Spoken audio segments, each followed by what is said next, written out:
In your first 100 days, you will repeal those smoke-free changes. Compared to business as usual, do you accept that those changes would have saved lives? No, I think the evidence is not. No. Sorry. In case that no wasn't clear enough. So stopping smoking, do you concede that those changes would have saved lives? No. So that's his position is stopping smoking would not, there's no evidence to say that would stop people from, say, getting lung cancer due to smoking. We'll just replay that in case you missed it. Saved lives? No, I think the evidence is not there on that. I was just thinking, Chewy, you know how when you run to the end of the cliff and you fall off it 100 meters down, right? And you run to the and you fall off 100 meters down and you die. If we stop the people running and jumping off that cliff, do we think that would save lives, or do we need some evidence for that? No more people jumping off the cliff, please. We've got a big high fence up now that they can't climb over. There's no more people jumping over that cliff. Will that save lives? According to Chris Bishop, no. I haven't seen the evidence for that yet, would be his response. No, I think the evidence is not there on that. Actually, the changes are highly speculative. Actually, were opposed, as I understand it, by some people in the sort of anti-smoking, smoke-free movement. Things like, for example, having one store in Northland that can sell cigarettes. I mean, Jack's looking at his notes. Jack's looking at his notes. Be careful. I've got that one. Jack's looking at his notes. Be careful, Mr. Bishop. Store would have to be Fort Knox. It would end up being targets of ram raids and theft and crime. And the idea that just having one store in Northland won't lead to a black market in tobacco and cigarettes. Where does that one store in Northland come from? Well, the government published, basically the plan, as I understand it, I'm by no means an expert on it, but as I understand it, the government published a plan to significantly reduce down the number of retail outlets where you could buy cigarettes. And my understanding is that they basically proposed one store for the Northland region. So people would have to travel, vast distances to get access to cigarettes if they were a smoker. Yeah, I went through the list that was produced by the Director General of Health in September of this year. So there are going to be 600 stores nationwide, right? I went through the list. Before he does this, though, just think about it. And look, I'm embarrassed I didn't think about this. If they said there's going to be 600 stores, I'm embarrassed I didn't click onto this straight away.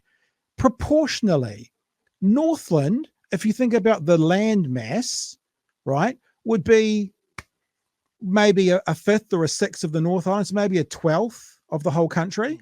Land mass. Population, there'll be a lot less than a 12th because it's pretty sparsely populated. But to think that a 12th of the country would have 1/6 of 1% of the stores makes no logical sense. So I'm a bit embarrassed. I missed out. I didn't think through it logically, but if you just seen the new hashtag we're going to go with now, Jack's looking at his notes. It's what he's doing right now. The Director General had to consider population, smoking rates in different parts of New Zealand. By my count, Northland would have 35 tobacco outlets. Yeah, well, I haven't seen that list, but my understanding is that, and Northland is one of those examples, but there are other parts of the country. But you just said one, and you just said one. Hang on a second, you just said one. Seller of tobacco. No, but you just said one, and that's yeah, that's right. There'd be one store in Northland. That's my understanding. Yes. That's what the Prime Minister said the other day as well. But the Director General of Health has published a list with 35 for Northland, so hardly starved.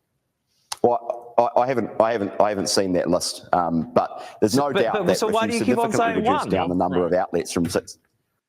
What? Yeah, did you just say it's part of your job? I mean, if you're making these statements and making these things, the Director General releases the information. Why the fuck have you not seen it? Why the fuck have your people not seen it? Now, on one level, right? On one level, people make mistakes. I did it when I was talking about this on Twitter today. I said they're out by 90%, 97%. We make mistakes, but I'm not making promises to the country as to how I'm going to run the country and giving them reasons as to why I'm cancelling policy. My mistakes are because I'm an idiot buffhead from the bottom of the South Island. Your mistakes turn into policy being made that the whole country has to abide by.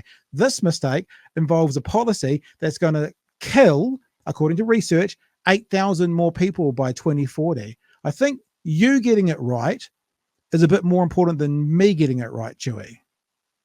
Yeah, so what we're seeing from the leader of the house right here is learning, apparently in real time, the difference between being in opposition and being in government.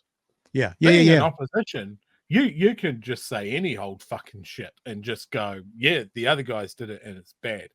And he's tried that now and is not across the thing that he's there to speak about. Like, you can't just go, well, that's my understanding. No, you go, these are the numbers that I have seen because I am good at my job. And to not be like, we spoke about this last year of like one of the worst things that you can do is leave your leader in a position of repeating some dumbassery that you've decided to come up with. Yep. Because your leader is going to have to fucking walk it back. And nobody likes doing that. If you're a good leader, you might cop to it. If you're a bad leader, you might throw some members of your team into the grinder. Yeah, or under the bus, under the bish bus.